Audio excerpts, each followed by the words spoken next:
higher than the economy is growing. And because of that, we spend more than 2 times per person on healthcare than any other country on the planet, and we're not getting value for that. Because number 3 is that we are, in America, experiencing an unfortunate problem, which is medical errors are the number 3 cause of death. Did you know that, Mr. President? It's surprising, with that much money invested, we're still having problems. And number 4, our life expectancy, despite all this investment, is continuing to slip back. We're now more than 4 years shorter in our life expectancy than countries that we used to be equal to. But I am optimistic. Why? Because we control our destiny. Because at its very core, we have a generational opportunity, a unique ability to save the healthcare system because we control all the big pieces. America is too great for small dreams. So I've got some big ideas that I'd like to share that we've worked through with my staff who are cordoned off over there, and there's a lot of us. We've got almost more than 6,000 people at CMS working on this and 40,000 contractors helping. So we've got a lot of people. What are we going to do? First, we're going to reduce chronic disease. How do you do that? 70% of the healthcare expenditures of this country are driven by chronic disease. And it is your patriotic duty, I'll say it again, the patriotic duty of all Americans to take care of themselves, because it's important for serving in the military, but it's also important because healthy people don't consume healthcare resources. The best way to reduce drug spending is to use less drugs because you don't need them because you're healthy. And it feels a lot better as well. The President and Secretary Kennedy have been pushing the MAHA agenda because it makes it easier for people to do the right thing, especially the mothers of this great land, because they're the ones who really get caught with this responsibility. They're the ones deciding for their kids. They're the ones we want to empower. And curiosity, which is the key word here, truly asking questions you want the answers to, will allow the MAHA movement to thrive. The next big thing we want to focus on is modernizing Medicare and Medicaid. That's how Americans will get the care that they want, need, and deserve. We need to empower patients and providers, both. The doctors and the patients both have to be equipped with better tools. And the President is showing that he actually does love and cherish Medicare with all these executive orders, like the one on transparency, sir, that really helps us by making sure people are equipped with information. So you shine a light in the dark shadows where so much of the problems happen with the healthcare system. And remember, the most expensive care is bad quality care. That's what we want to stamp out. And finally, we want to crush fraud, waste, and abuse. This is stunning to me. I've got a message for all the bad guys from me, the Secretary, and the President. We are going to stop people from stealing from our most vulnerable, from stealing with the taxpayers of America, who are honestly trying to support these programs. And we're going to be able to do it in quite a few ways. We are coming for you. And I'll give you a couple examples. Mr. President, these are ones that you may want to use in some of your future conversations. Almost 250,000 people, American citizens, were fraudulently enrolled without their knowledge in exchange programs by brokers who were unscrupulous, stealing from the U.S. government by pretending these people were on programs they never told them about. Tens of millions of dollars, Mr. President, are being spent on illegal immigrants receiving Medicaid in California, and they're pushing the bill to us. Should we stop that? I think so. That will not continue. We're spending about $1 billion on Medicaid programs for dual state eligible patients, which means you live in one state, but the system thinks you're another state, and maybe a third state, and we're paying all 3 states for services you're not getting because you don't live in 3 states all at once. And finally, and this one really bothers me, there are states who are using Medicaid. Medicaid dollars for people who are vulnerable are being used for non-medical purposes. For example, public labor unions are getting child care through some of this money. That doesn't make sense to me. Housekeeping, I wish I could get that for my home. There's a big problem with student loan repayments taking place with Medicaid dollars. That's not where it should be used. And we are paying for DEI programs. I could go on, but these are all programs, Mr. President, that we have created a war room at CMS to go after, to catch the fraud in real time before the money leaves the federal coffers, so we have the money to reinvest in healthcare to make it even stronger than it's been before. Together, we're going to make the care better. We're going to make the outcomes improve, and we're going to make sure that America can actually be the healthiest country that could ever possibly be. We'll make America healthy again. God bless you both, sir.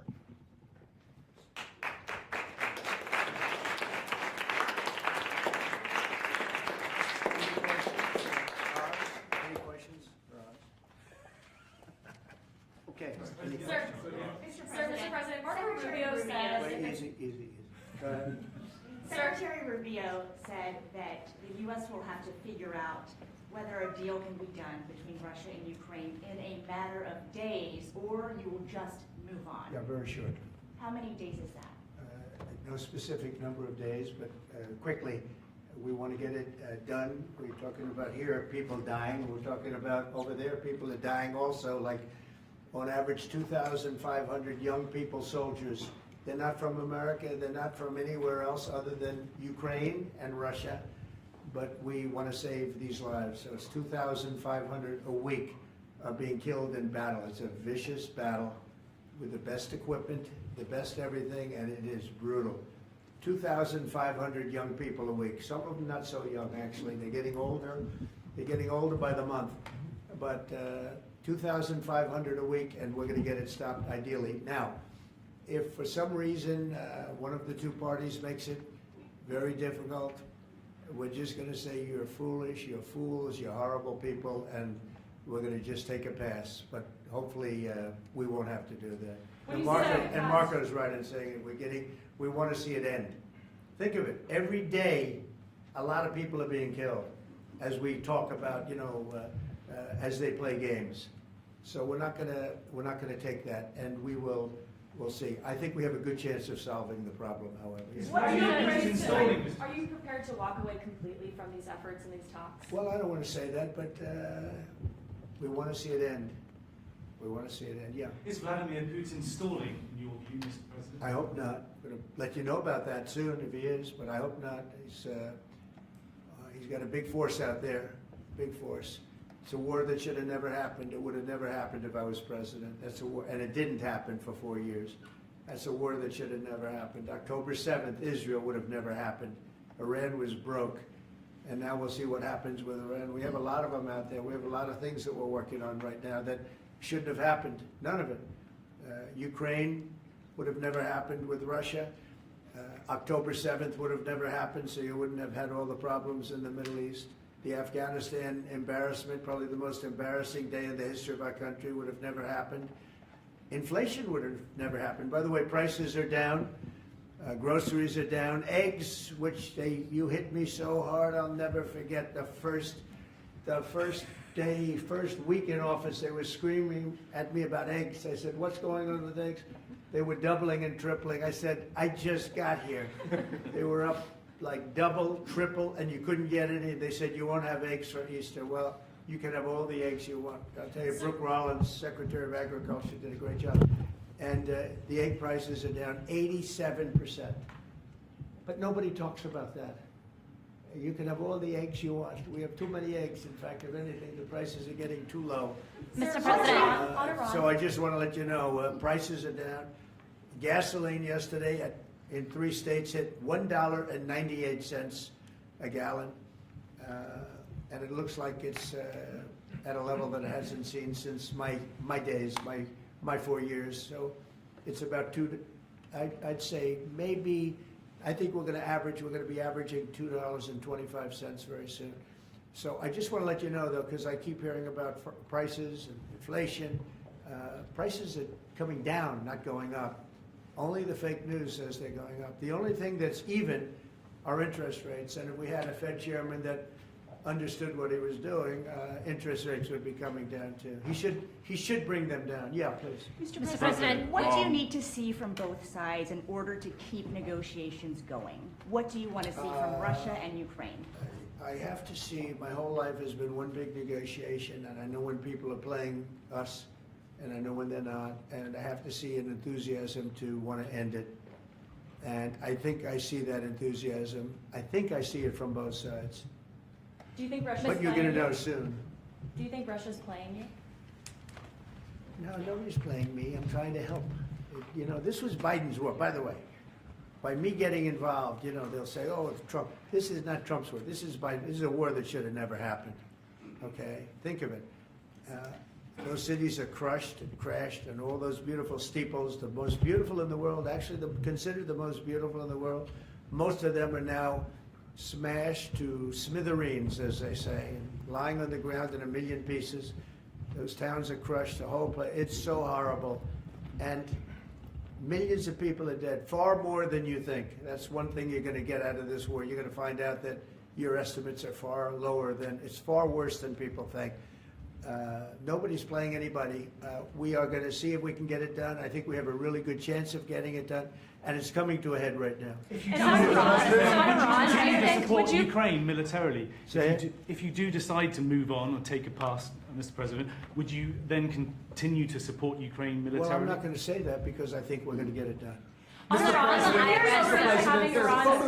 There's a group of Venezuelan men down in Texas who have been alerted that they are soon going to be deported under the Alien Enemies Act. Have you authorized that operation, I and don't know where are they about going the to go? group you're talking about, but if they're bad people, I would certainly authorize it, yeah. You know, I won an election in a landslide. We won all 7 swing states. We won by millions of votes. We won 2,750 districts to 505 districts. 2,750 to 505. That's why the map, when you look at it, is all red. And one of the biggest reason, I think the biggest single reason, actually, I'd like to say it's because of this, because I think they're going to come up with things that are incredible, but probably the biggest reason was because of the border and because of illegal immigration. And the people of this country want those people out. Because what Biden did, and I don't know if he did it, I'm not even sure he knows what the hell he was doing, but what his people did, representing him, was allow millions and millions of people from jails, from prisons all over the world, people from mental institutions and insane asylums, gang members, drug dealers, pouring into our place. And you know what? Our people voted for me to get them out. They want them out. They want them out. And we've done a hell of a job. And by the way, Ecuador and various places, but El Salvador, we've been helped by a lot of other states where they're helping us, actually. Because you couldn't, look, what this man was thinking when they allowed open borders and people to come in, if you look at Venezuela, their crime is down by 72%. You know why? They took all their criminals off the street. They took all their prisoners from jail. They took murders. 11,088 murderers were released into our country. Bad things are going to happen. Bad things. And we're getting them out. And that's why I was elected. A judge wasn't elected to do that. I was elected to do that. And we're doing it in record fashion. We have the safest border, the most secure border we've ever had. See the Declaration of Independence? You should all read that before you leave. That's the real deal. You should all read it before you leave. Yeah. Mr. President, photos have emerged of Senator Van Hollen sipping what appears to be margaritas with Abrego Garcia down in El Salvador. Do you encourage other Democrats to fly down to El Salvador to meet with this illegal alien who's an accused wife beater? I like this guy. See, now this is the kind of reporter we like. There aren't enough of them. We got to get some more of them. But no, I appreciate that question. No, look, he's a fake. I know them all. They're all fake. And they have no interest in that prisoner. That prisoner's record is unbelievably bad. If you would go into the room, you might, if you would, Caroline, maybe go into the room and see if you can find that little slip. I wrote some things down. I don't know why you'd want to keep them, but we got a little biography of him. Did you help set up that Not a meeting? very innocent guy. Did you please. help set up that on the meeting, IRS. sir? Mr. President, On that- in the spirit of Easter Sunday and While we're Good on the Friday. subject, right? Yes, of course. So you're talking about Abrego Garcia, is that the one? Yeah.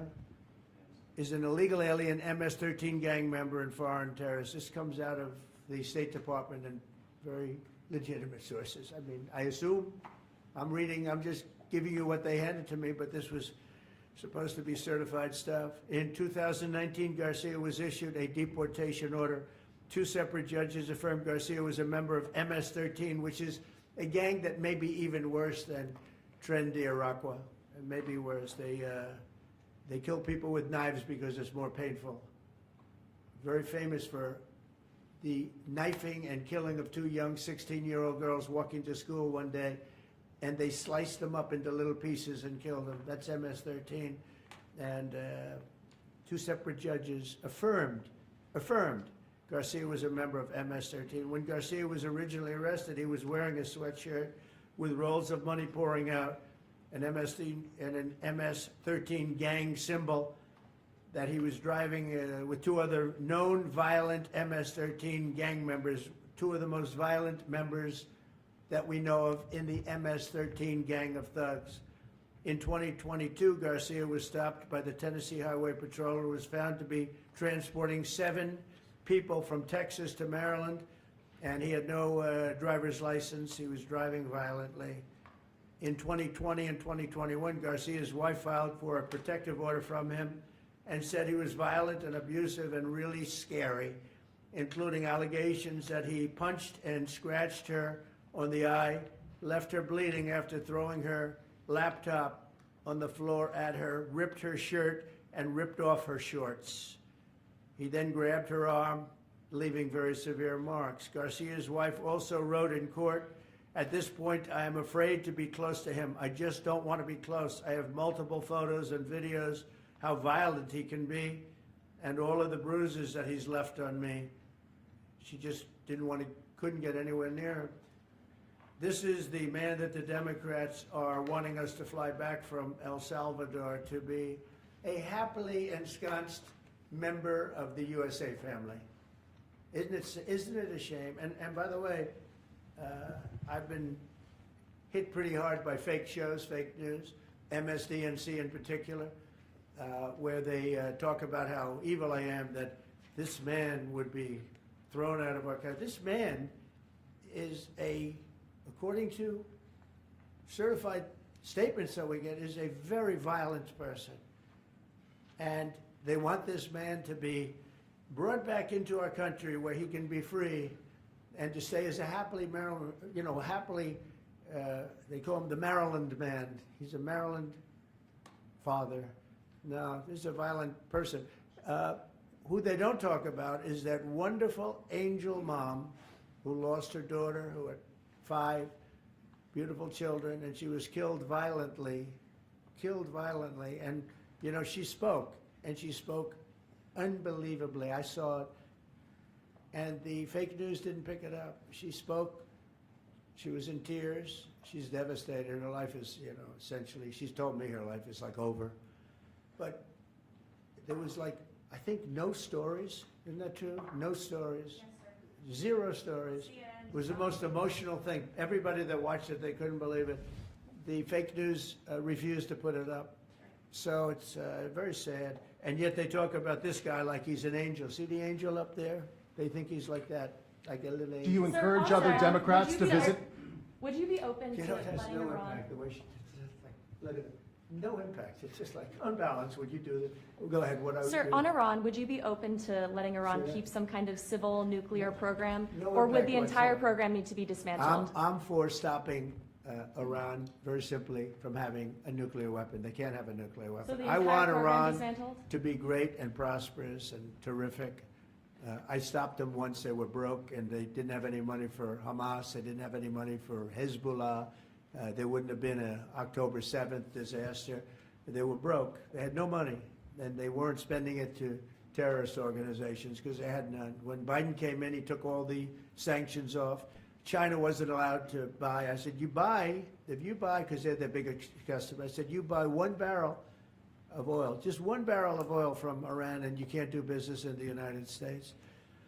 And by the way, we have nice conversations going with China just to intercede, It's like really very good. But Have you spoken with Xi? with Iran, they can't have a nuclear weapon. And if they have a nuclear weapon, you'll all be very unhappy.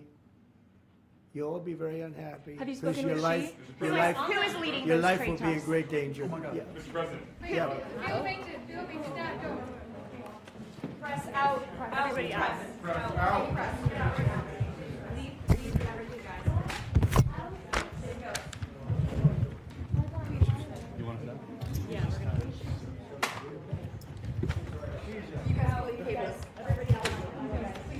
Leaving everything?